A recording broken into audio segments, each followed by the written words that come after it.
Okay, in 3, 2, 1, let's go. Hello, interwebs, and welcome to Closeup. I'm your co-host, Joe. And I'm Justin. Today we're talking about Fantastic Four: The First Steps. Yay! So, yeah, medium shot. Let's talk about our hype level going into this. What was your expectation going into the first steps? I kind of thought it was going to be bad. Not gonna lie, I thought it was going to be bad. Yeah, me too. Yeah, okay, it's because Marvel's track record, let's put this generously, has been inconsistent. In the last 6 years, Thunderbolts was a step in the right direction as far as, okay, well, you're maybe getting our hopes up that the brand can deliver at least an average level of quality again. And Fantastic Four, I feel like that had a lot more riding on it though. Because as far back as, I'll say even Fan Four Stick from 2015, people saw the failure of that movie and said, oh man, if only Kevin Feige and co got their hands on this property, let's see what the MCU could do with the Fantastic Four IP. Just bring it back home to Marvel and we'll finally get a good version of these characters. And then by the time the rights did revert back and the movie was being in production, the tone definitely changed in public discourse. People were more afraid. Oh man, with the state of the MCU now, Marvel's Fantastic Four is going to be as bad as all the other ones. If they made it 10 years ago, it would have been S-tier superhero movie. So a lot of people basically were going in with zero expectations. I had cautious optimism. I really desperately hoped that Marvel would not mess up one of their traditionally biggest IPs. Because you got to go back to 2008 when Phase 1 started and they were setting up characters like Iron Man, Captain America, Thor. Household names today. The Avengers were probably more like C-listers back in 2008. Mm-hmm. Back then, the big people were X-Men, Spider-Man, Fantastic Four. Those were the ones that got movies in the 2000s first because those were the Marvel properties that were generally the most beloved.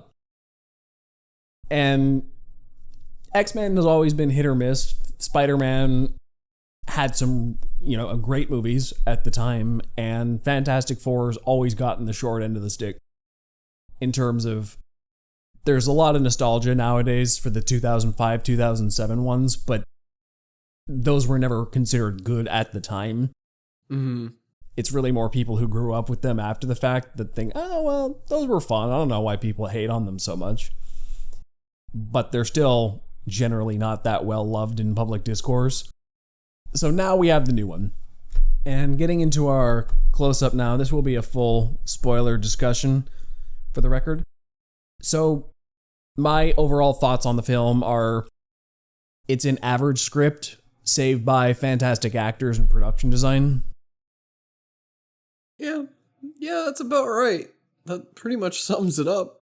Yeah, it is not as amazing as you might hope, thinking, oh wow, Marvel's Fantastic Four finally come back home. It's not like fulfilling those high ambitions I had 10 years ago, but it feels like, okay, you just delivered a good movie. I'm happy with that at this point.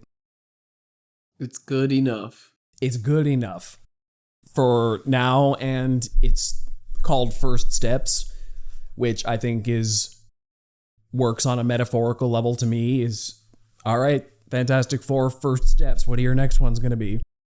Can you keep the momentum rolling and the goodwill you built up for this one, for Doomsday and Secret Wars and beyond in the sequels? Because I do really like this world that they set up.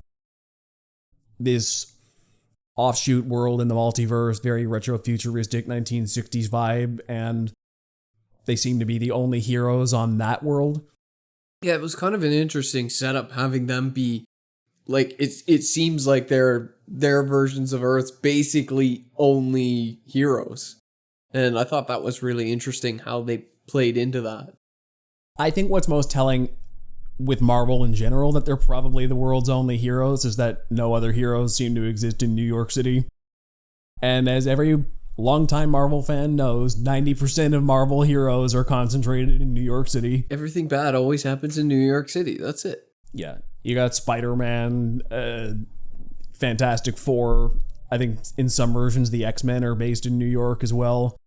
What other ones? I think Doctor Strange, his Sanctum Sanctorum, is based in New York. Daredevil, a lot of the Defenders, like Luke Cage, Jessica Jones, they're based in New York. Just a lot of characters are based in, I think, Avengers Tower, Iron Man, the Avengers were based in New York for a very long time.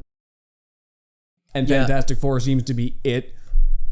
The Silver Surfer comes down and calls them out. Are you Earth's protectors? Yep.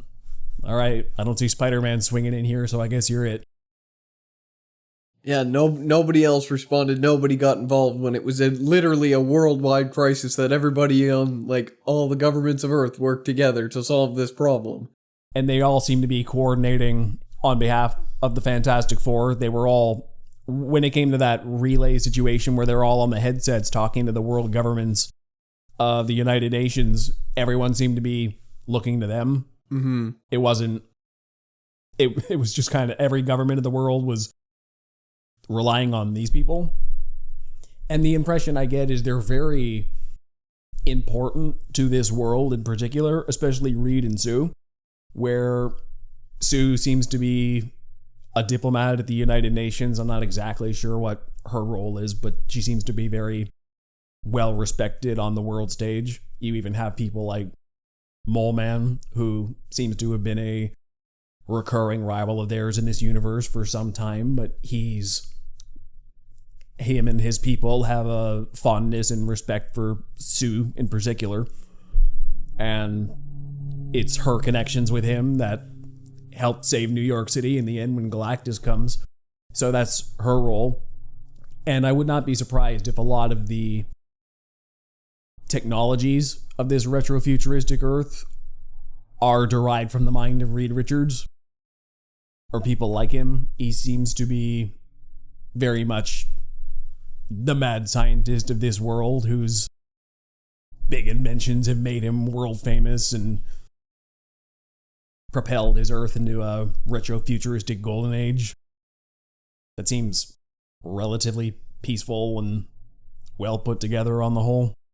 Well, I think if they had them in a world full of heroes, it would just feel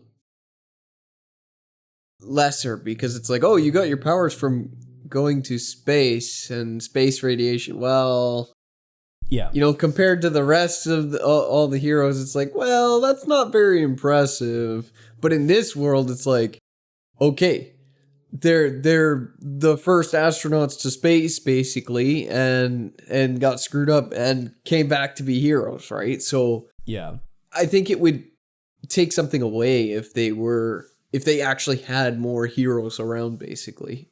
Although, kind of an offshoot of that point, but one thing I liked is that they all seem to be relatively well known and respected as scientists before they all went up. Mm-hmm. Their powers made them exceptional in the public eye, but they already seem to be very highly respected in their respective fields already. Even someone like Ben, who wasn't necessarily the best scientist, he's still a above average pilot who that was important for that particular mission. Mm-hmm. And it only so happened that when they hit the cosmic radiation, they got superpowers and wow, we're more powerful. Oh yeah, I remember talking to you about this after we left theaters, but I feel like that early news segment, which is in a montage form breaking down the origin of the Fantastic Four kind of as a documentary style, I feel like that documentary omitted Doctor Doom intentionally. I feel like the story makes it seem like Doom wasn't there with them, but I feel like that's the documentary retroactively cherry picking pieces of history to kind of cut him out of the narrative. Yeah, I can see that. Not wanting to be like, yeah, there was this other guy. Like Vox Machina did it. Yeah. Yeah, with I don't remember. Tiberius. But they cut him right out. And they're like, Yeah. there we go. All good. And it's even funny going like tangentially on Vox Machina, even stuff like in the show, they have like these earrings that they can communicate like walkie-talkies. But Tiberius made them for the team in the home campaign before the act, like, and they used those the rest of the campaign, even when Tiberius was gone. But he was like a sorcerer. So when you in the show, they just kind of got rid of that entirely because like maybe it's because of something Tiberius did. But yeah, I feel like that's whatever Doctor Doom's contributions were.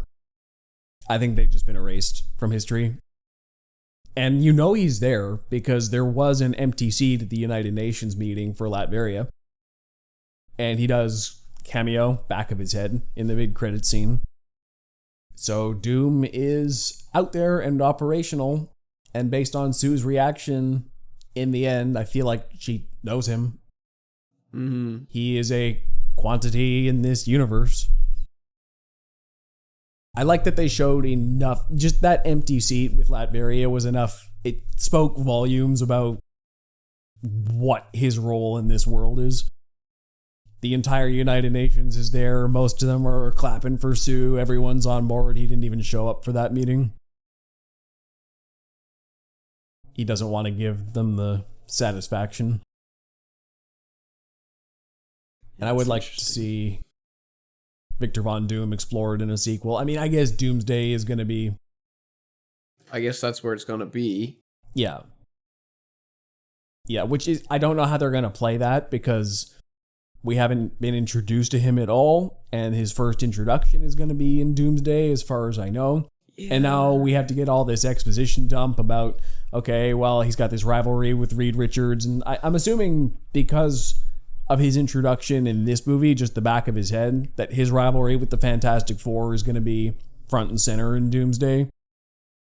And the main Avengers from 616 are just going to have to be messing around with all that, plus your X-Men from the Fox universe thrown in there for good measure. It just seems like a messy multiverse movie, but I hope it stays focused on the rivalry with the Fantastic Four.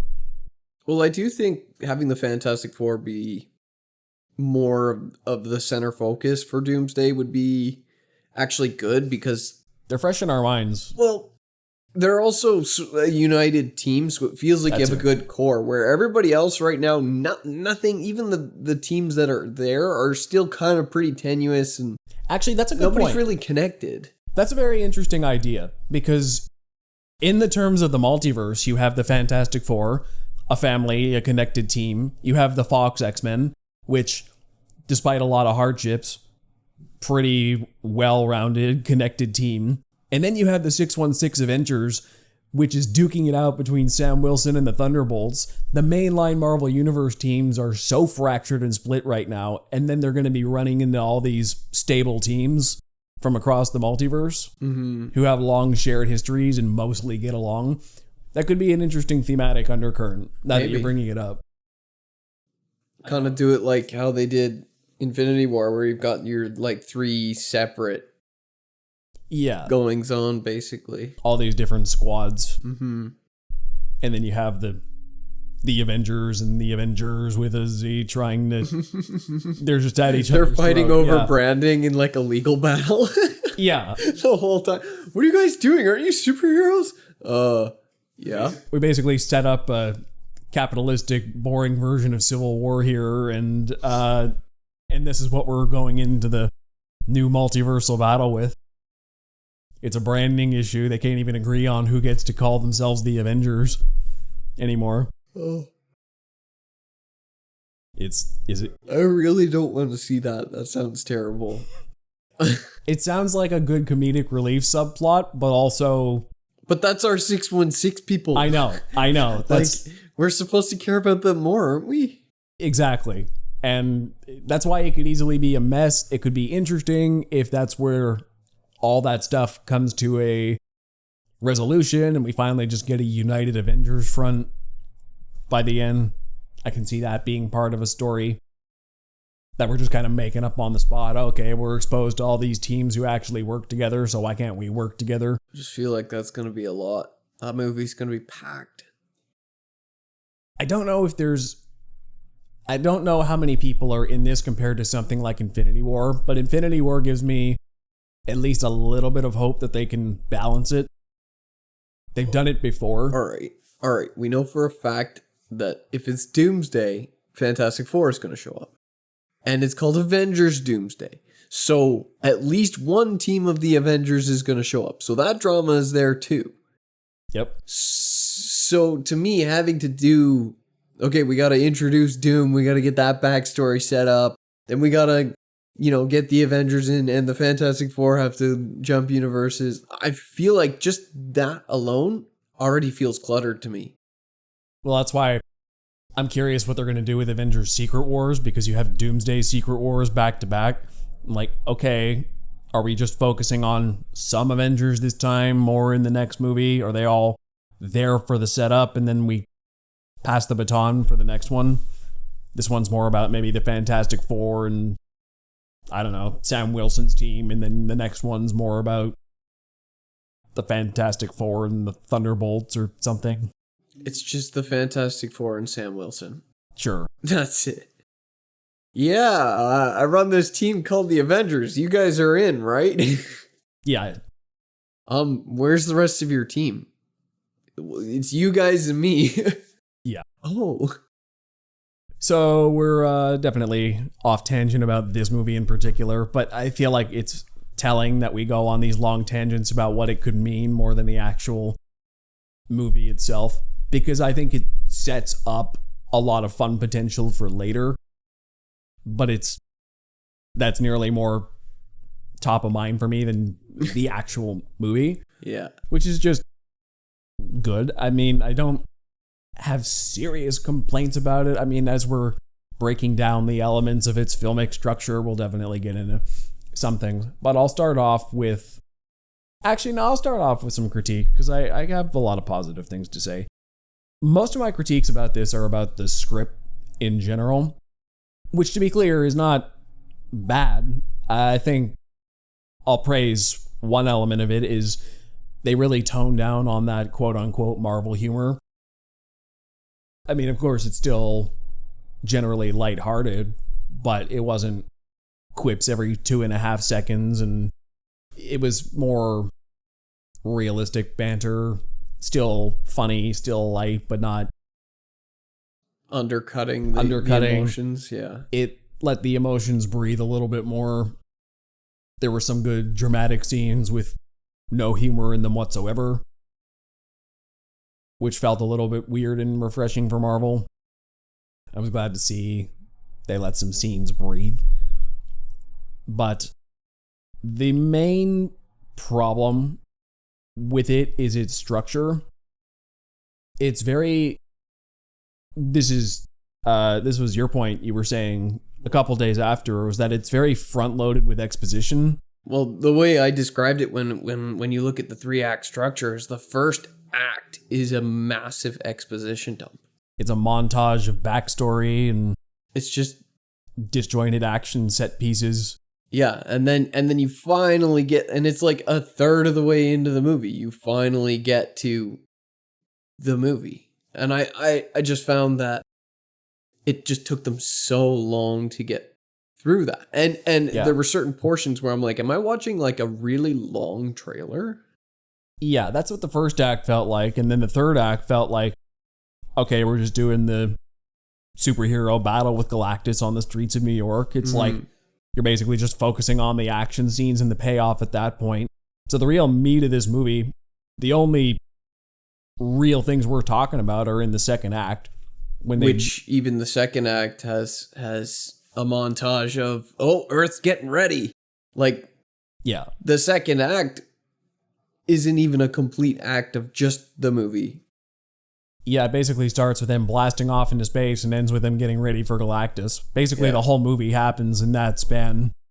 Yeah, basically. So if it's a 2-hour movie, really only an hour of it is like, oh, actual movie plot, and it's like a whole act for exposition and a whole act for payoff. Yeah.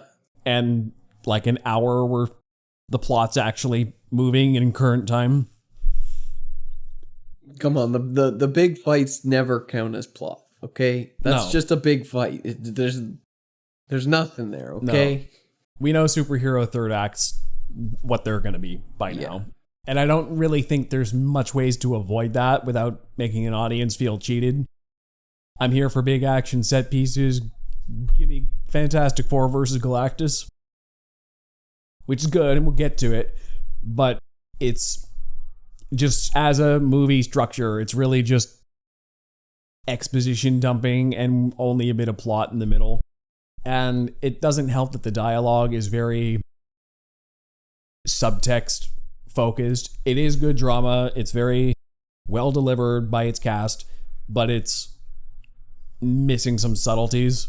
I feel like a lot of it is just sort of spelling out how characters feel at a certain time when they're the ones talking. I feel like the actors, if one character in a scene is kind of dumping, they're saying how they feel, but their reacting partner is playing the subtext. It was like in one scene, usually just like one person was dumping and somebody was reacting. I'm like, okay, there is some restraint here I'm seeing, but it's still not that subtle. Somehow the most subtle, like, and subtextual stuff was all for Ben. Yeah. The one character who's all CGI and That's true. He's got the subtle acting going on. Oh my god. Like, I know it was a shot from the trailer, but like the scene, he looks at the documentary of himself on the TV and he gets kind of sad and he doesn't say anything about it. Or when he's kind of hanging around the school and the synagogue, I guess, and and meeting that woman there, and like most of that conversation, they're not really talking about themselves. They're talking about the neighborhood they grew up in and a bit about his life. Like, it never really gets personal, but you can feel a subtextual connection there. Mm-hmm. I agree with you there. Those scenes probably did have the most subtlety to them, but they did speak a lot about his character. I also like that one scene. I think my favorite scene with Ben was the one when he's talking to Reed about Reed has all these insecurities and doubts about how he's handling things. And once again, this is what I'm saying. There's like usually one character who's like dumping stuff, and then Ben kind of just comes back with, you're not that smart. You're not as smart as you think you are. Like, can you cook? Well, that's more of an art than a science. Did you pass your driver's test? Fair. Kind of puts Reed in his place a little bit. He didn't have to dress him down with a whole lecture. It felt like friendly banter. And I'm like, oh, I feel the connection between these guys. These guys are, I mean, the movie set up top, they're best friends, but this is like their scene in the movie that shows their dynamic. And I really like that. Mm-hmm. He's the only one who can humble Reed in a way. And that's fun. And, yeah, it's, but really, it's that first act, which I think is the most problematic because it effectively kills rewatchability. Yeah, you'd be incredibly bored. For the first half an hour. Yeah. Just, okay, we know who they are. Like, I'd almost want to skip through it.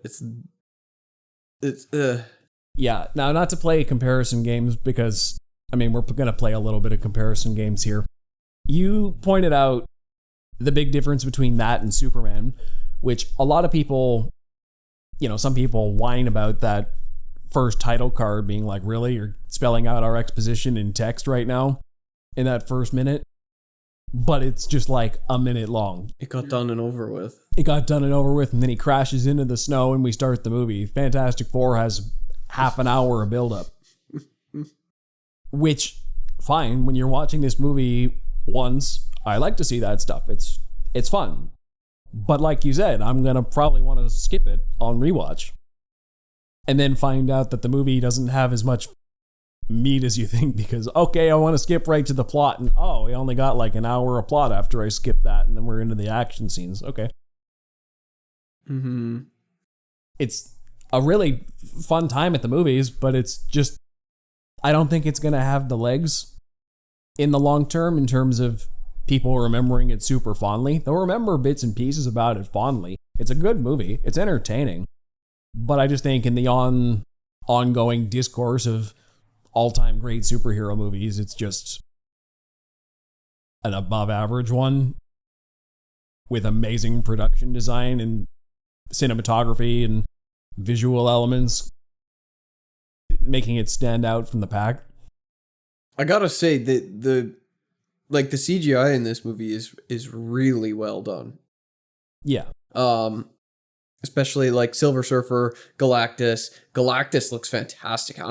They did some stuff with him to make him really seem big. Like, he's not as in focus as the rest of everything, because realistically, if you were trying to get a shot, you can't have a crisp, clear shot of Sue and Johnny talking up close to the camera with Galactus, everybody being in focus. So, because he's just so big.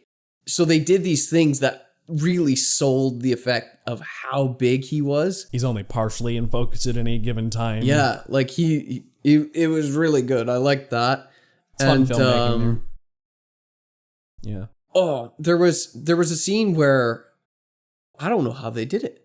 Mm-hmm. I don't know how they did it. They did a scene entirely lit when they blew the breakers and the power went out and Johnny lights up. Yeah. And he's lighting the scene. Oh, yeah. And I sat there and I looked at it and I was like, my jaw dropped, because I was like, yeah.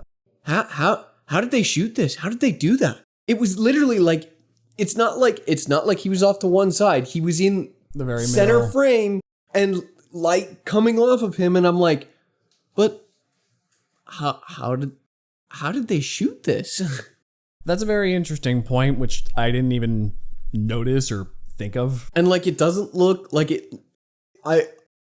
It was so good looking. If it's all like post work to get that done, I don't know what they did to do that.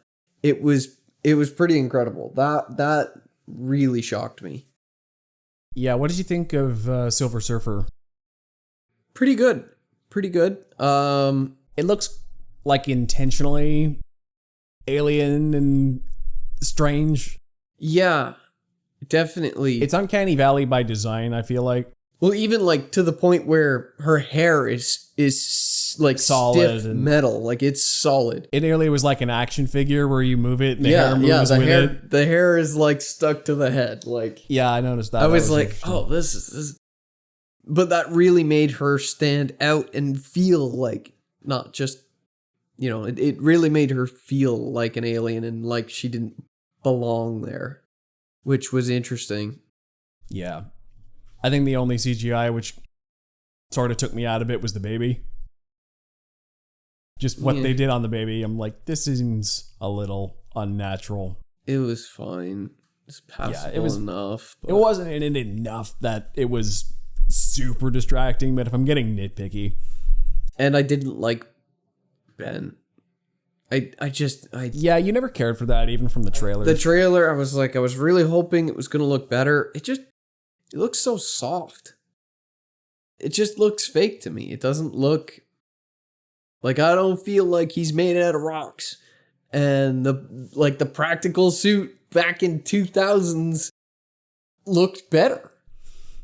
Yeah, I do like this look for...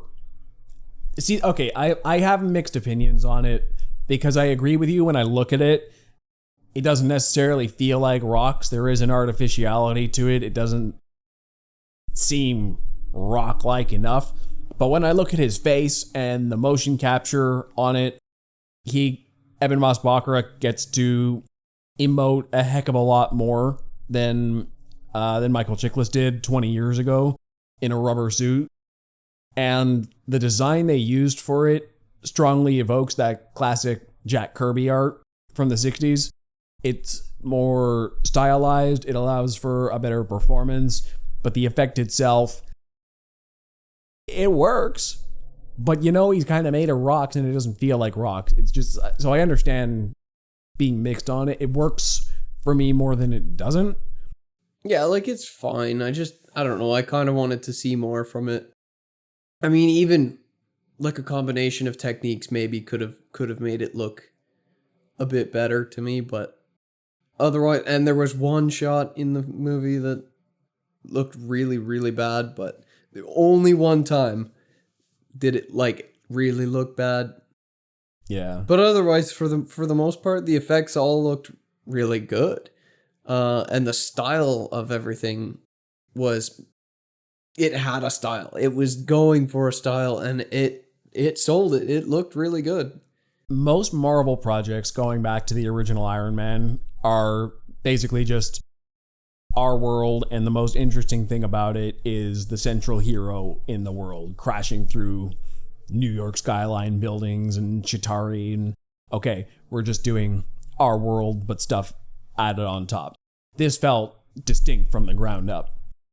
I'd never seen Marvel even try to do something with this kind of scale before. Mm-hmm. Everything from the costumes to the hairstyles to, there was one scene when Reed's running through the street, I think in that final battle, and I saw like the phone booths in the back, the signage on the talk shows, the way their apartment is modeled, some of the technologies they have, the robots, the spaceships, everything has that retro-futuristic vibe from the 50s and 60s, which I'm a sucker for in any form.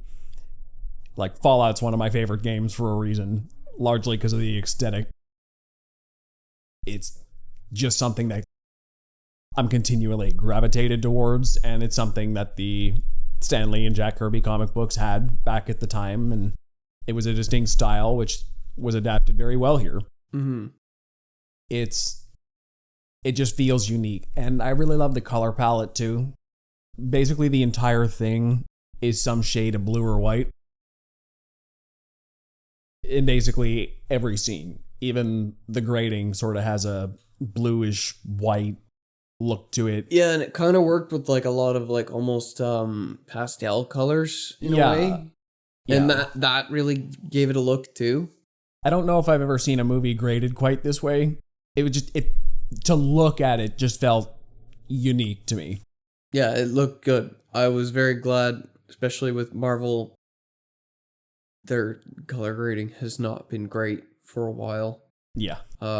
They love this gray, boring, flat tone. Yep. I don't know why they do the color grading like that. Yep. It's so boring. You have these nice, bright costumes, and it feels like they're like, no, it's too bright.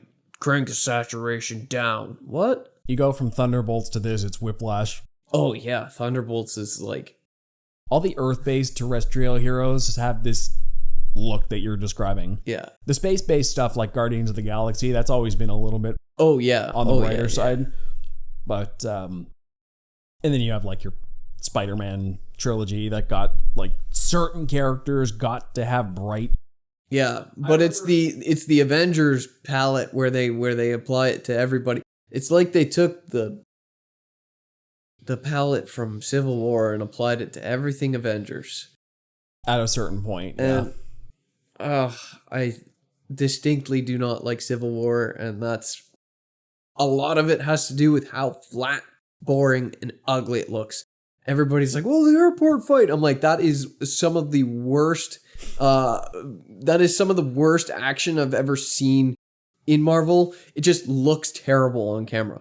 It's so flat and so boring. These are very bright worlds with big characters, colorful costumes, and you present it in the most boring way possible. Yeah. Which I feel like is the worst lesson learned from stuff like Christopher Nolan's movies, where you're trying to make them feel grounded, and you go so far in the direction of feeling grounded that it becomes boring. You take an exciting thing and made it boring. Fantastic Four fully leans into its bright comic book roots for the better.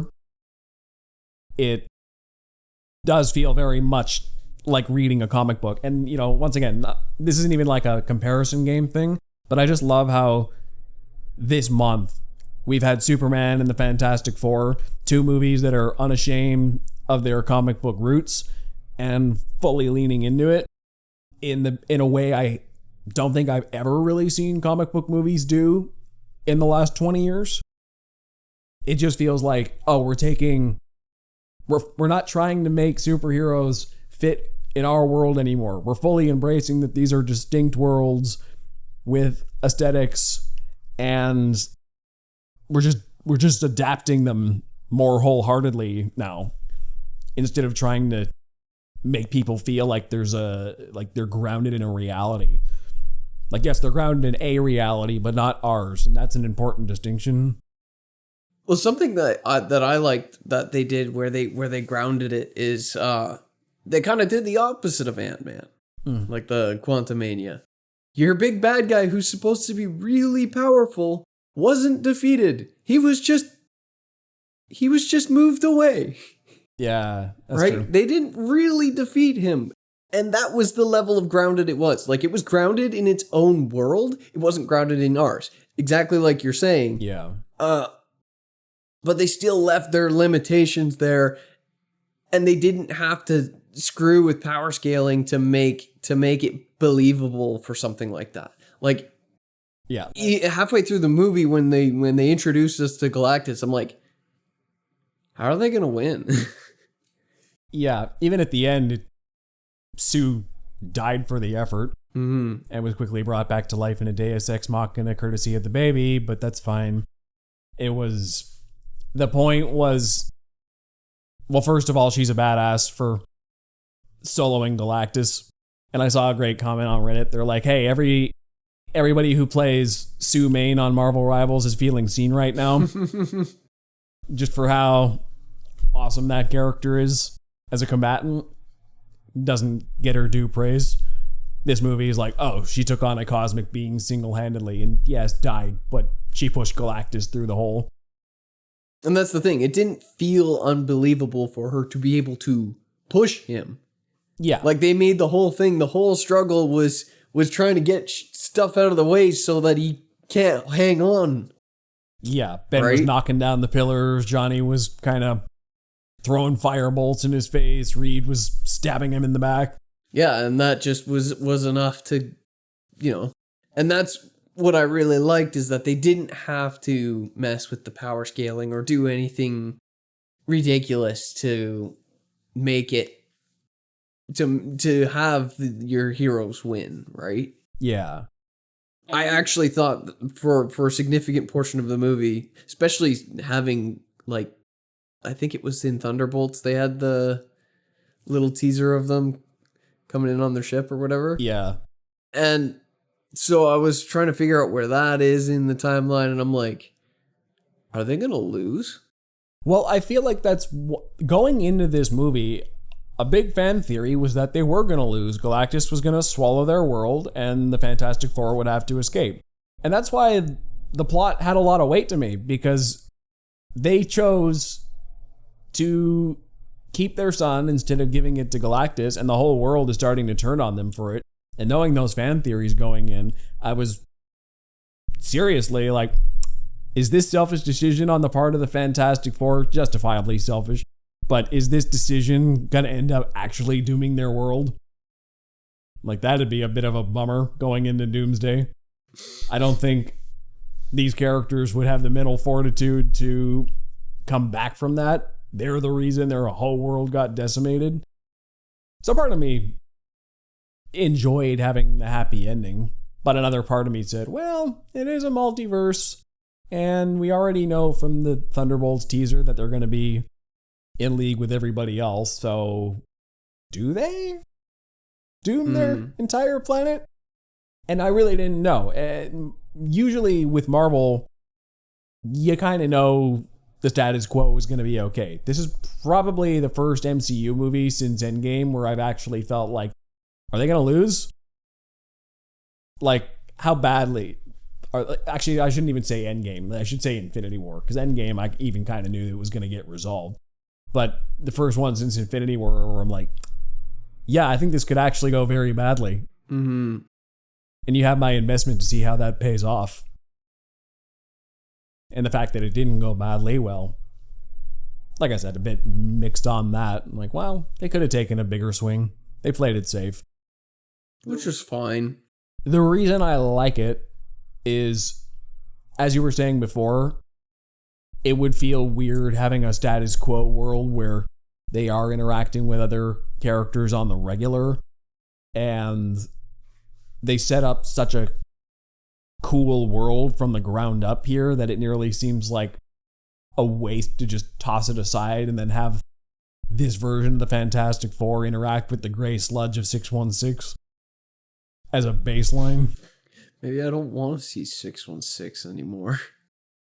I was seeing some interesting comments online just before we started recording this episode, and people are saying, why wasn't this what the multiverse saga was the entire time? Having all these offshoot movies in different versions of the universes. Like, we spent way too much time in 616 when we could have been doing movies like this that feel like somebody actually cared about what they were making, put in some genuine effort, and took some creative risks. Not with the story, but with the designs of everything. They made choices. And the multiverse saga could have been this the entire time. Still would have been hit or miss, but it would have felt like, okay, at least we got some good standalone adventures on the way. Mm-hmm. And that's another thing I really liked about this, is that it feels standalone. You know they're going to cross over with Doomsday, but this story has a beginning, middle, and end in its own separate universe, and you don't need to see a single one of the, I think, 30 plus Marvel movies at this point to understand it. Not a single one. It worked totally on its own. It'll happen to cross over later, but that documentary, you know, like I said, it kills rewatch, but it cuts you kind of caught up on who this world is. You don't need to know a single bit of the MCU. You just watching a movie about a superhero family, and they fight a cosmic space monster and save their world, and yay, we won. Yay. It's just a fun popcorn movie with the Marvel branding on it. Yeah. Hard to ask for too much more there. Just a quick mention of Michael Giacchino's score. He's always very consistent with his score, and I'm not 100%. I might be mixing up my factoids here, but I'm pretty sure he's also the guy who composed The Incredibles 2. So, The Incredibles 1, I think he did 2 as well. But, so he's had a bit of experience in a Fantastic Four-ish realm. He's done this before. And I love his title theme. The rest underscore the film very nicely. Michael Giacchino is one of my favorite composers working in Hollywood today. Just everything he does is very consistent. And I'm a guy who likes themes instead of just general tonal mood music, which just seems to be very common. And Michael Giacchino's themes are melodies I come out of the movie remembering, which is a rarity in modern Hollywood. He's more akin to classical Hollywood composers that way. Just suits my fancy more than a lot of them. And we haven't really talked about the family dynamic a heck of a lot. I think the movie does a good job at establishing relationships between basically everybody. We see Johnny and Ben have a dynamic. We see Ben and Reed. We see a little bit of Sue and everybody else. The only one I actually had a problem with was Sue and Reed, as far as dynamic goes. Because the one scene I remember of them like actually having an emotional moment of like deep substance to me was a negative one, where she was basically, when Reed said that, okay, well, I do know in my logical mind that handing him over would be the most logical and ethical thing to do. And she said, I know, I get why you're being you, but being you hurts me sometimes. And those are the kind of scenes I remember more. I'm like, well, yes, they work well together on the whole, but a lot of the movie, I'm like, okay, yeah, they had a nice emotional moment at the beginning when she tells him she's pregnant, and okay, they have a nice moment there. But I don't feel like most of the movie I really saw why these two were together. I'm like, okay. Yeah, there's not really, and I found that their chemistry didn't work too good either. It just felt like they were like, it's like the, you know, the future divorced couple. Yeah, that's kind of that's a good way to put it. I'm like, I felt Pedro Pascal and Vanessa Kirby's chemistry with basically everybody else, but them together, I'm like, okay, I can see this relationship having some spark. You play off each other decently, but the script is like, I have no reason to see why you guys are paired together. It just tells me that you are, and your friends and family support that, and they like you together. I'm like, the movie's telling me more than demonstrating why. I don't really see how they complement each other that well. I'm like, I know he's the logical one and she's the more emotionally mature one between the two of them. That tends to be their dynamic in the comic books. I'm like, I do see that and their influence on the team in general, but not how that translates to their personal relationship as much. And it's surprising because we did get quite a few scenes where they had personal interactions by themselves, and they're the least memorable for me. Yeah. Or at least they're not memorable because of their relationship. They're memorable because of other things in it. Like, I really like that scene when Reed is trying to scan the baby for the millionth time to see if something's wrong, and she turns her stomach invisible, and there you happy? Yeah, you can kind of like that's a really cool, subtle use of a superpower that I haven't really seen before in a movie, where I'm like, this is just something you can do with your body. It's just, that was just a really cool showcase of her invisible powers in a moment where like he's looking for trouble with the baby. Yeah, look at him there. Listen, maybe their plan down the line is to have them separate, and she's gonna go be with Namor for a bit, and then, oh man, maybe that's the plan. Who knows? It's possible. I mean, yeah, I'm open for whatever they're doing. I think they have a decent, like, it's not bad by any stretch. It's like, okay, you could do better next time. That's all. In that department, I'd like to see more. And along those lines of it, I would like to see them do more team up powers. That's another big thing. I like their relationships in the dialogue scenes, the interpersonal things, but when it comes to fighting as a team, I'm stretching my mind back to the Ultimate Alliance days of you have your team of 4 and whatever members you had in that video game, they all could combo move off each other. I never got that vibe from this movie where I'm like, you are a well-oiled unit who's been at this for 4 years and you've got combo moves together. I'm like, even the Avengers in some of their early movies were doing combo moves, like Iron Man using his repulsor off Cap shield or whatever. Yeah, it just felt like they were all playing different roles in the same fight, but like not ever did they really combo up, you know? They were all useful individually. The closest thing I could see was, okay, when the thing got whipped into space and Johnny throws him like a human cannonball at Galactus. I'm like, okay, that's a team up moment, but I didn't see a heck of a lot more. I'm like, okay, so you all kind of teamed up to get Galactus through, but I didn't really see how your powers kind of, like, it all felt, like you said, like individuals doing their part, but not like team. I just wanted to see more video gaminess. Or even like The Incredibles. Yeah. You know, they team each other up. Yeah, like you tee them up, I'll knock them down. Just more. Just give me more. If they're supposed to be a team that's a family and they should be the tightest knit team in all of Marvel, they should be a well-oiled machine for doing stuff like that. Like, they should be beyond every other team. They should be the ones doing the most teaming up. Yes. In all of Marvel, they're the family. They're the tightest bunch. And I think that would have sold their team a bit better, too. Yeah. I thought it was...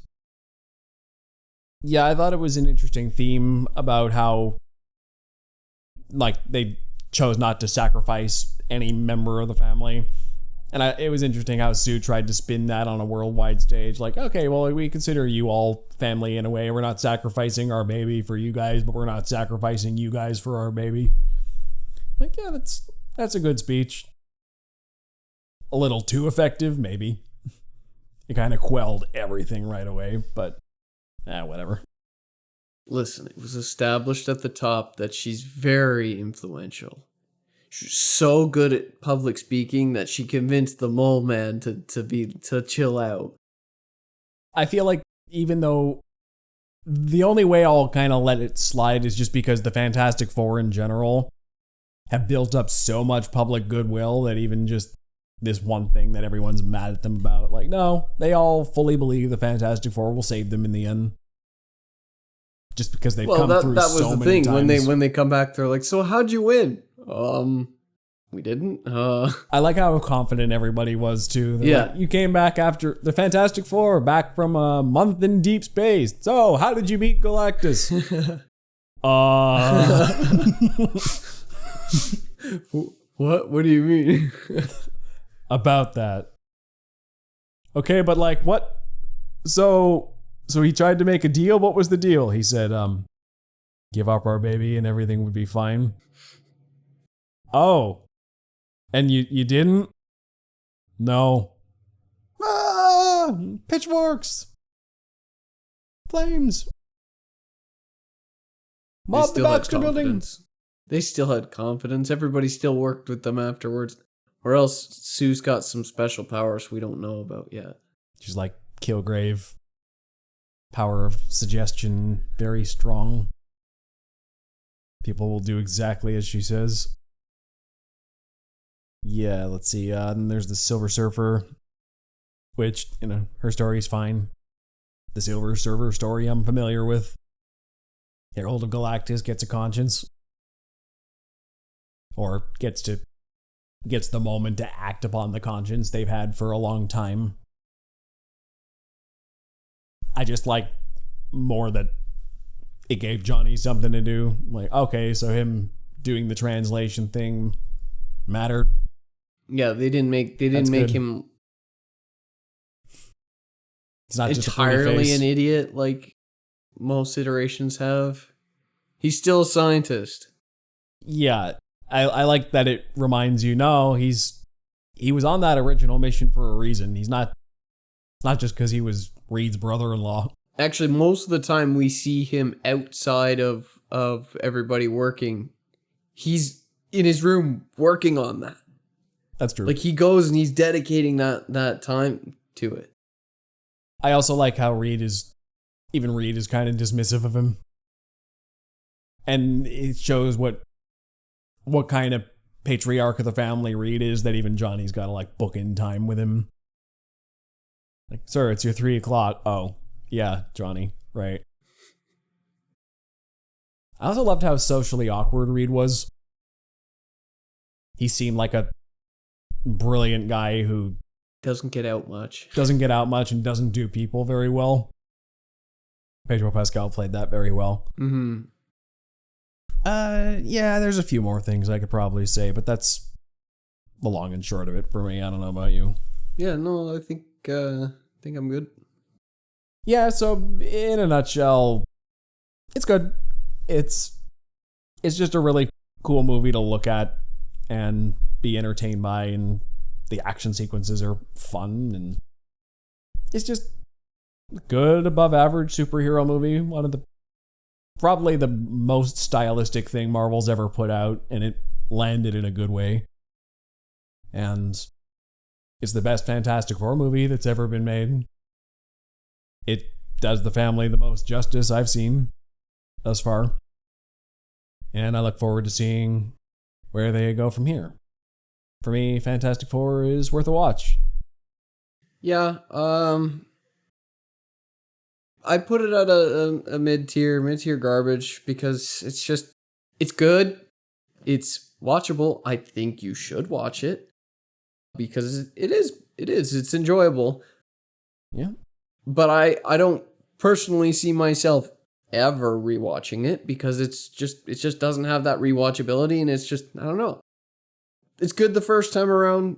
I don't think you'll be disappointed, but are you going to be mulling it over for months, days, years That's what after? I mean is No. it's like mid-tier garbage. It's just, content that's good enough to watch, and then you throw it out afterwards. And Yeah. That's about all, really. So, where can we find you? you can find me on Instagram at jchurchtpm. And you can find me on Instagram at ThoughtPlane Media. And check out thoughtplane.ca for everything else we do. There's hundreds of posts there for free, and you can donate $1 or $2 there if you like our work and you're feeling generous.